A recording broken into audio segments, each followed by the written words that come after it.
Assalamualaikum warahmatullahi wabarakatuh. Di sini kami dari kelompok 2 yang beranggotakan saya sendiri Elizabeth Yulita, kemudian Kiara Kristi, kemudian Muhammad Citra Madri Hasyah, selanjutnya Muhammad Arif Alvan Hadi, Radinas Putri Ayuning Firdaus, dan Winda Aulia.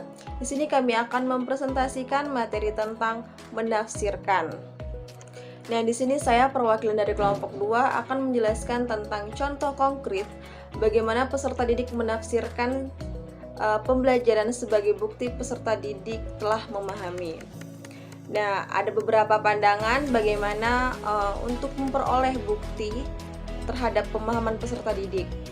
Nah, menurut pemahaman dalam UBD, ada beberapa pandangan yang membuat pemahaman meningkat melalui 6 sisi dari konsep, yaitu yang pertama mampu menjelaskan, yang kedua mampu menafsirkan, yang ketiga mampu menerapkan, kemudian memiliki pengetahuan, yang selanjutnya mampu perspektif, dan yang selanjutnya mampu berempati. Sedangkan menurut Kamus Besar Bahasa Indonesia atau KBBI, arti kata menafsirkan adalah menerangkan maksud ayat-ayat Al-Quran atau kitab suci lain. Nah, arti lain dari menafsirkan adalah menangkap maksud perkataan atau kalimat sebagainya.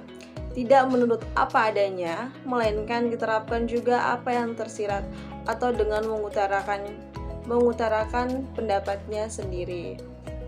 Sehingga dengan kata lain, menafsirkan dapat diartikan sebuah kegiatan yang mengartikan dan memaknai sesuatu, yang mana dalam konteks ini yaitu menafsirkan pengetahuan dalam sebuah pembelajaran. Nah, sedangkan untuk kaitannya dengan UBD, peserta didik dapat menafsirkan melalui yang pertama cerita-cerita bermakna, yang kedua menawarkan terjemahan yang tepat, yang ketiga memberikan dimensi historis atau pribadi yang terbuka untuk ide dan peristiwa. Yang selanjutnya membuat objek memahami pribadi atau dapat diakses melalui gambar, anekdot, analogi, dan model. Nah, berikut kami sajikan contoh konkret tentang kegiatan menafsirkan pada pembelajaran fase B kelas 4. Nah, di sini kami mengambil contoh kelas 4 di fase B. Untuk capaian pembelajarannya sendiri, peserta didik mampu menerapkan nilai-nilai Pancasila di lingkungan keluarga, sekolah, dan masyarakat. Untuk tujuan pembelajarannya, peserta didik mampu menyajikan hasil identifikasi contoh penerapan nilai-nilai Pancasila dalam kehidupan sehari-hari. Nah, itu tadi untuk capaian pembelajaran dan tujuan pembelajarannya. Nah, adapun kegiatan pembelajaran, langkah-langkah kegiatan pembelajarannya yaitu yang pertama, guru menyajikan PowerPoint interaktif tentang makna sila-sila Pancasila dan contoh penerapannya di lingkungan sekolah, keluarga, dan masyarakat. Kemudian guru melakukan tanya jawab dengan peserta didik berkaitan dengan materi tersebut. Tahap selanjutnya, peserta didik diminta mengerjakan soal KPD yang meminta peserta didik menulis hasil contoh penerapan sila-sila Pancasila yang pernah mereka lakukan. Kegiatan ini termasuk kegiatan menafsirkan karena mengajak peserta didik untuk memahami konsep penerapan sila-sila Pancasila dalam kehidupan sehari-hari.